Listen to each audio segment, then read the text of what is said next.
Hello, dear students. So, let's start chapter number 10 Life in the Deserts of Geography of Class 7. तो आइए शुरू करते हैं. In chapter 5, you have seen that water means life to plants, animals, and people. बच्चों आपको याद होगा chapter number 5 में हमने क्या पढ़ा था. जो पानी के बारे में पढ़ा था कि पानी जिंदगी है प्लांट्स के लिए, पौधों के लिए, एनिमल्स के लिए और सभी लोगों के लिए. It is difficult for anyone to live in places where there is no water to drink, where there is no grass for their cattle to feed on, and where there is no water to help the crops to grow. ये बहुत मुश्किल हो जाता है किसी के लिए ऐसी जगह पर रहना जहाँ पर पानी ही ना हो, जहाँ पर बिना पानी के ग्रास नहीं होगी उनके कैटल्स को फीड करने के लिए, और जहाँ पर पानी नहीं होगा उनकी फसलों को उगाने के लिए. We will now learn about the places in the world where people have learned to cope with extreme harsh temperatures. अब बच्चों इस चैप्टर में हम क्या पढ़ने वाले हैं, ऐसी ऐसी जगहों के बारे में पढ़ेंगे जहाँ पे लोगों ने बहुत एक्सट्रीम हार्श टेम्परेचर्स में भी रहना सीखा हो. In some places as hot as fire, कुछ जगह में इतनी गर्मी होती है जैसे आग. And some places as cold as ice, और कुछ ऐसी जगह हैं जहाँ पर इतनी ठंड है जैसे बर्फ. These are the desert areas of the world. और हम डेजर्ट्स के बारे में पढ़ेंगे, संसार के डेजर्ट्स के. These are characterized by low rainfall, scanty vegetation and extreme temperatures. बच्चों डेजर्ट क्या है? एक ऐसी जगह है जहाँ पे बहुत कम तो वनस्पति होती है, बहुत कम बारिश होती है और टेम्परेचर भी बहुत एक्सट्रीम हाई रहता है. Depending on the temperatures, there can be hot deserts or cold deserts. Temperatures पे अगर हम तापमान के कैटेगरी में नापें अगर डेजर्ट को, तो रेगिस्तान दो तरीके के होते हैं, एक तो हॉट डेजर्ट्स और cold deserts. The people inhabit these lands wherever little water is available to practice agriculture. लेकिन लोग कहाँ रहते हैं जहाँ थोड़ा बहुत पानी हो ताकि वो खेती बाड़ी कर सकें. तो पहले हम पढ़ेंगे the hot desert Sahara.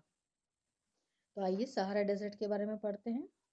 Look at the map of world and the continent of Africa. आप मैप में देखेंगे, वर्ल्ड के मैप में अफ्रीका के महाद्वीप में locate the Sahara desert covering a large part of North Africa. आप उसमें लोकेट करेंगे सहारा डेजर्ट को कि कहाँ पर है, जो नॉर्थ अफ्रीका में है. It is the world's largest desert. ये संसार का सबसे बड़ा रेगिस्तान है. It has an area of around 8.54 million square kilometre. इसका जो टोटल एरिया है इतना है. Do you recall that India has an area of 3.2 million square kilometre. क्या आपको याद है कि भारत का total area 3.2 million square kilometre.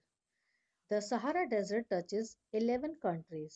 जो सहारा डेजर्ट है वो बाउंड्री शेयर करता है 11 कंट्रीज से टच होती है. दीज आर कौन कौन से देश हैं, देखो बच्चों. These are Algeria, Chad, Egypt, Libya, Mali, Mauritania, Morocco, Niger, Sudan, Tunisia, and Western Sahara. When you think of a desert, the picture that immediately comes to your mind is that of sand. बच्चों जैसे ही हम रेगिस्तान की बात बोलते हैं तो immediately आपके दिमाग में क्या तस्वीर बन जाती है? सैंड की, मिट्टी की. But beside the vast stretches of sands that Sahara Desert is covered with, there are also gravel plains and elevated plateaus with bare rocky surface. बच्चों इसके अलावा जैसे बहुत बड़े बड़े स्ट्रेचेस होते हैं सैंड के, उसके अलावा सहारा डेजर्ट में क्या क्या है? ग्रेवल प्लेन्स हैं, उठे हुए प्लेटोज हैं, पठार हैं और रॉकी सरफेस भी हैं. These rocky surfaces may be more than 2500 metre high at some places. और ये रॉकी सरफेसेस कई कई जगह तो 2500 मीटर हाई भी हैं कुछ जगह पर. And this is the map जिसके बारे में हमने ऊपर बताया अभी। आप ये लोकेट देख सकते हैं, जो पीच कलर का है area, this is Sahara desert.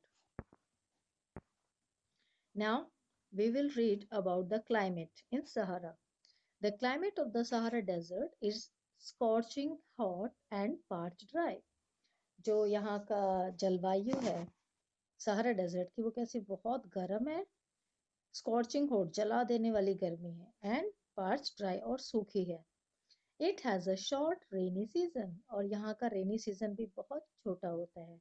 The sky is cloudless and clear, और जो बादल है, जो आसमान है, वो हमेशा क्लाउडलेस रहता है, वहाँ कोई बादल नहीं होता और एकदम क्लियर स्काई रहता है।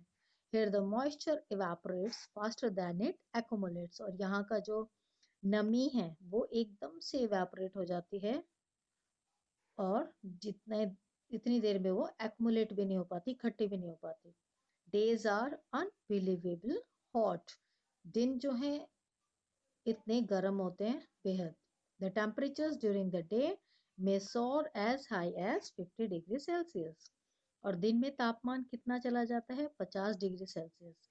Heating up the sand and the bare rocks, और इतनी गर्मी, झुलसा देने वाली गर्मी होती है कि वो रेत को और जो रॉक्स होती हैं उनको गर्म कर देती है। Which in turn radiates heat making everything hot around, और उससे क्या होता है, जो उनके आसपास वाली जितनी भी चीजें हैं वो सब रेडिएट होके गर्म हो जाती हैं। द नाइट्स में be freezing cold with temperatures nearing 0 degrees, लेकिन ये देखिए रात का जो तापमान है वो एकदम फ्रीजिंग हो जाता है, ठंडा हो जाता है, करीब करीब 0 डिग्री के। अब देखते हैं बच्चों वहाँ पे flora and fauna. Vegetation in the Sahara Desert includes cactus, date, palms and acacia. वहाँ की वनस्पति में सहारा डेजर्ट में जो पाई जाती है, वहाँ पर अधिकतर क्या होते हैं, कैक्टस, और वहाँ पे डेट, पाम्स, खजूर होते हैं। In some places there are oases, green island with date palms surrounding them. कुछ जगह पे वहाँ पे ओएसिस होते हैं जो कि एकदम ग्रीन आइलैंड्स जैसे कि डेट पाम से चारों तरफ से घिरे होते हैं। Camels, hyena, jackals, foxes, scorpions, many varieties of snakes and lizards are prominent animal species living here. तो बच्चों यहाँ पर क्या अधिकतर कुछ बहुत सारी वेराइटीज के लिजर्ड, छिपकली, सांप, ये सब पाए जाते हैं, और फॉक्सेस जैसे जानवरों में क्या ऊंट, हाइनास, जैकल्स, फॉक्सेस, स्कॉर्पियन, ये सब पाए जाते हैं। अब पढ़ते हैं बच्चों पीपल, यहाँ के लोगों के बारे में। The Sahara desert despite its harsh climate has been inhabited by various groups of people who pursue different activities. यहाँ इतना गर्म क्लाइमेट होने के बावजूद यहाँ के जो लोग हैं वो अलग अलग ग्रुप्स में के लोग हैं जो कि अलग अलग एक्टिविटी करते हैं। Among them are the Bedouins and Tuaregs. वहाँ पे जो इनके ग्रुप्स हैं उनका नाम है बेडोइन्स और टोगरिस। These groups are nomadic tribes rearing livestock such as goats, sheep, camels and horses. ये जो ग्रुप्स हैं ये नोमैडिक ट्राइब्स हैं, एक जगह से दूसरी जगह जाने वाले, और ये सब एनिमल्स के रियरिंग लाइफ स्टॉक, ये पशुपालन करते हैं, जैसे कि बकरियां, भेड़ें, ऊंट, घोड़े। These animals provide them with milk. अब ये एनिमल्स जो हैं उनको दूध प्रोवाइड करते हैं। hides from which they make leather for belts. और उनकी जो खाल होती है जानवरों की, उनसे वो लेदर से बेल्ट बनाते हैं, स्लीपर्स बनाते हैं, वाटर बॉटल्स। और here is used for mats, carpets, clothes and blankets. और जो उनके जानवरों के हेयर्स होते हैं वो कहाँ यूज होते हैं, कारपेट्स बनाने में, मैट्स बनाने में, क्लोथ्स और ब्लैंकेट्स बनाने में यूज होते हैं। Here is used for mats, sorry ये हो गया। They wear heavy robes as protection against dust, storms and hot winds. और वो बहुत मोटे मोटे कपड़े पहनते हैं अपने आप को बचाने के लिए, ताकि वो डस्टी स्टॉर्म्स, जो रेत रेत का जो तूफान चलता है और गर्म हवाएं चलती हैं उनसे बचने के लिए बहुत हैवी हैवी कपड़े पहनते हैं। The oasis in the Sahara and the Nile Valley in Egypt supports settled population. अब जो oasis है सहारा में और नाइल वैली में इजिप्ट में, वो वहाँ की जो जनसंख्या है उसको सपोर्ट करते हैं। Since water is available the people grow date palms. जहाँ पानी अवेलेबल है तो वहाँ पे लोग खजूर उगाते हैं। Crops such as rice, wheat, barley and beans are also grown. और फसलें उगाई जाती हैं जैसे चावल, गेहूं, बार्ले और beans. Egyptian cotton famous world wide is grown in Egypt. और इजिप्ट में जो इजिप्शियन कॉटन कपास की खेती करते हैं वो लोग, जो कि वर्ल्ड वाइड फेमस है। The discovery of oil, a product in great demand throughout the world, in Algeria, Libya, and Egypt, is constantly transforming the Sahara Desert.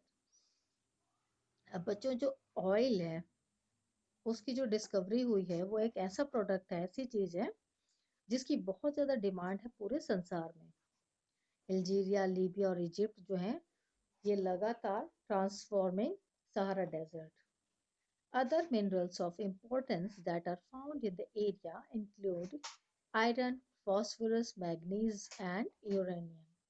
और जो दूसरे मिनरल्स हैं जो और भी महत्वपूर्ण हैं जो यहाँ पाए जाते हैं इस एरिया में, वो आयरन है, फॉस्फोरस और मैग्नीशियम और यूरेनियम है।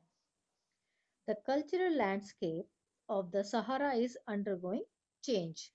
लेकिन जो कल्चरल लैंडस्केप है सहारा में वो लगातार चेंज होता रहता है।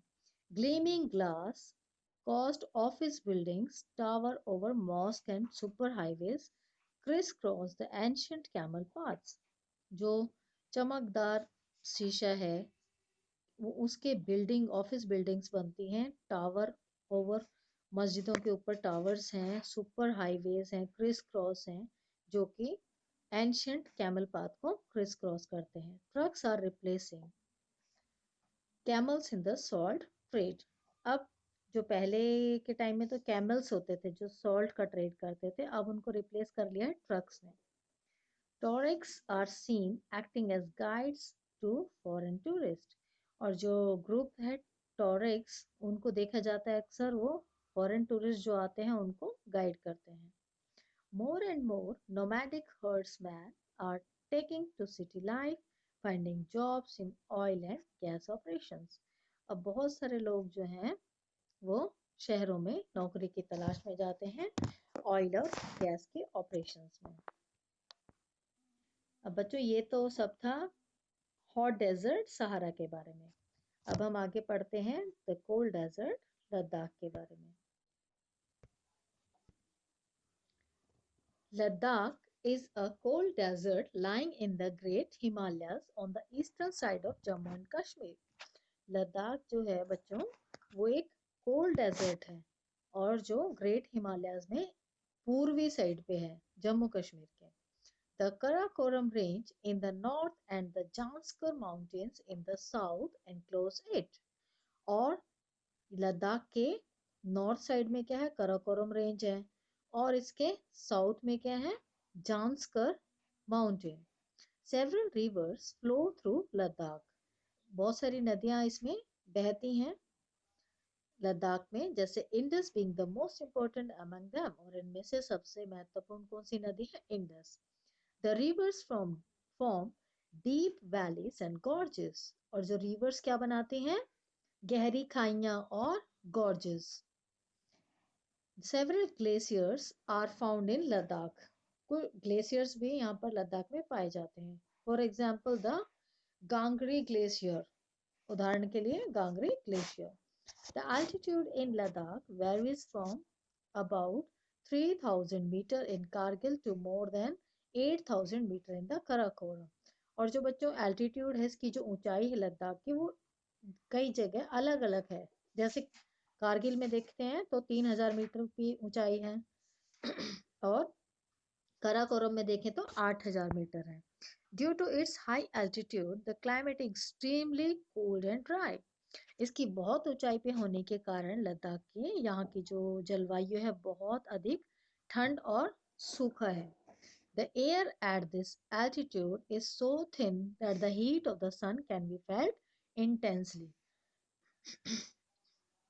द एयर, यहाँ पर जो हवा है वो इतनी पतली बहती है कि जो हीट है सन की वो महसूस की जा सकती है इंटेंसली.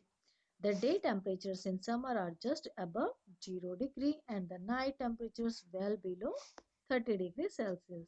जो दिन में तापमान होता है समर में वो 0 डिग्री से थोड़ा सा ऊपर, एंड द नाइट टेम्परेचर कितना होता है, below 30 degree Celsius. It is a freezing cold in winters. लेकिन सर्दियों में ऐसा नहीं है. सर्दियों में एकदम जमा देने वाली ठंड होती है जहाँ पे टेम्परेचर 40 डिग्री सेल्सियस से मोस्ट ऑफ द टाइम रहता है. एज इट लाइज, बच्चों तो लद्दाख का ये देखिए आपको मैप दे रखा है. As it lies in the rain shadow of the Himalayas, there is little rainfall as low as 10 centimeter every year. अब ये रेन शेडो में है हिमालयास का, इसलिए यहाँ पे बहुत कम वर्षा होती है. इतनी कम होती है जैसे 10 सेंटीमीटर प्रत्येक वर्ष. The area experiences freezing winds and burning hot sunlight. इस एरिया में, लद्दाख में, ज्यादातर जमा देने वाली हवाएं और बहुत तपता हुआ सूरज. You will be surprised to know that if you sit in the sun, will your feet in the shade, you may suffer from both sunstroke and frostbite at the same time. आपको ये जानकर बहुत हैरानी होगी कि अगर आप सन में बैठे हैं तो आपके जो फीट अगर शेड में हैं तो आप दोनों चीजों से आप प्रभावित हो सकते हैं, सनस्ट्रोक से भी और फ्रोस्ट बाइट से भी same time. Read about flora and fauna of Ladakh. Due to high aridity the vegetation is sparse. यहाँ बहुत ज्यादा शुष्कता है इसलिए यहाँ पर वेजिटेशन बहुत कम है. They are scanty patches of grasses and shrubs for animals to graze. इसलिए कुछ ही पैचेस हैं ग्रासेस के, घास के, श्रब्स के, एनिमल्स को चराने के लिए. Groves of willows and poplars are seen in the valleys. यहाँ पर willows और popular के पेड़ अक्सर देखे जा सकते हैं. During the summers, गर्मियों में, fruits trees such as apples, apricots and walnuts bloom. गर्मियों में इस तरह के पौधों में जैसे एप्पल हुआ, एप्रिकॉट हुआ, वॉलनट हुआ, ये सब खिलते हैं fruits. Several species of birds are sighted in Ladakh. और कुछ पक्षी जो हैं लद्दाख में देखे जा सकते हैं जैसे robins, redstarts, Tibetan snowcock, raven and hoopoe. ये सब कॉमन है. Some of these are migratory birds. इनमें से कुछ माइग्रेटरी बर्ड्स हैं. The animals of Ladakh are wild goats, wild sheep, yak and special kinds of dogs. और यहाँ के एनिमल्स कौन कौन से लद्दाख के? जंगली बकरियां हैं, जंगली शीप, भेड़े हैं, याक हैं और कुछ स्पेशल तरीके के डॉग्स हैं. The animals are reared to provide for the milk, meat and hides. और यहाँ पे जानवरों को पाला पोसा जाता है. वो उन्हें क्या देते हैं? दूध देते हैं, मीट देते हैं और उनकी खाल, skin. Yak's milk is used to make cheese and butter. और याक का दूध जो है वो चीज और बटर बनाने के काम आता है. The hair of the sheep and goat is used to make woolens. और जो भेड़ और बकरियां हैं उनके जो फर है, जो उनके हेयर्स हैं, वो ऊन बनाने के काम में आता है. अब हम पढ़ते हैं people of Ladakh. Do you find any resemblance between the people of Ladakh and the inhabitants of Tibet and central Asia? बच्चों, क्या आपने कभी देखा है कि उनके बहुत मिलते जुलते चेहरे होते हैं लद्दाख के लोगों के और जो तिब्बत के या सेंट्रल एशिया के इनहैबिटेंट्स होते हैं? The people here are either Muslims or Buddhist. जो लोग यहाँ रहते हैं वो या तो मुसलमान हैं या फिर बुद्धिस्ट हैं. In fact, several Buddhist monasteries dot the Ladakhi landscape with their traditional gompas. Some famous monasteries are Hemis, Tikse, She and Lamairu. यहाँ पे कुछ ये famous जो monasteries हैं वो ये हैं. In the summer season, the people are busy cultivating barley, potatoes, beans, peas and turnip. और summer में, गर्मियों के सीजन में लोग यहाँ पर बिजी होते हैं कल्टिवेटिंग फसलों में. आलू की फसल, पीस, बीन्स, टर्निप, ये सब फसलें उगाने में. The climate in winter month is so harsh that people keep themselves engaged in festivities and ceremonies. अब जो सर्दियों के महीनों में इतना ठंड होती है वहां पर, इतने ज्यादा, तो लोग अपने आप को कैसे बिजी रखते हैं, सेरेमनीज में या फेस्टिवल्स में। The women are very hard working, औरतें यहाँ पर बहुत मेहनती होती हैं। They work not only the house and fields but also manage small business and shops. यहाँ की औरतें बहुत मेहनती होती हैं, वो खेतों में तो काम करती हैं, घर में भी करती हैं, बट वो अपना छोटा मोटा कोई बिजनेस या दुकान खोल लेते हैं। Leh, the capital of Ladakh, is well connected both by road and air. अब जो लेह है, जो यहाँ की कैपिटल है लद्दाख की, वो बहुत अच्छे से कनेक्ट है रोड से भी और एयर से भी। The national highway A1 connects Leh to Kashmir valley through the Zojila pass. जो नेशनल हाईवे है A1, वो कनेक्ट जोड़ता है कश्मीर वैली को जोजिला पास से। Can you name some more passes in the Himalayas? क्या आप कुछ और पासेस के नाम बता सकते हैं हिमालय में? Tourism is a major activity with several tourists streaming in from within India and abroad. यहाँ का जो मुख्य व्यवसाय वो टूरिज्म है। Visits to the Gompas, treks to see the meadows and glaciers, witnessing ceremonies and festivities are important activities. यहाँ पे गोम्पास में जाना, ट्रैक्स देखना, मेडोज में जाना, ग्लेशियर्स और सेरेमनीज और फेस्टिविटी देखना, ये बहुत इंपॉर्टेंट एक्टिविटीज हैं। Life of people is undergoing change due to modernisation. अभी जैसे जैसे शहरीकरण हो रहा है, मॉडर्न होते जा रहे हैं लोग, तो यहाँ का काफी चेंजेस आते जा रहे हैं। But the people of Ladakh have over the centuries learn to live in balance and harmony with nature. लेकिन सदियों से जो यहाँ के लद्दाख के लोग हैं, उन्होंने नेचर में, प्रकृति में और इंसानियत, इन सब में बैलेंस बनाना खूब अच्छे से सीखा हुआ है। Due to scarcity of resources like water and fuel, they are used with reverence and care. Nothing is discarded or waste. तो यहाँ पे जैसे हर चीज को रिसोर्सेज की कमी होती है, जैसे पानी की या फ्यूल की, तो ये बहुत अच्छे से देखभाल करके उन चीजों को यूज करते हैं और किसी भी चीज को वेस्ट नहीं करते या डिस्कार्ड नहीं करते हैं। तो बच्चों, this is all about this chapter, the life of the deserts. I hope you understand all the facts. Thank you very much for watching.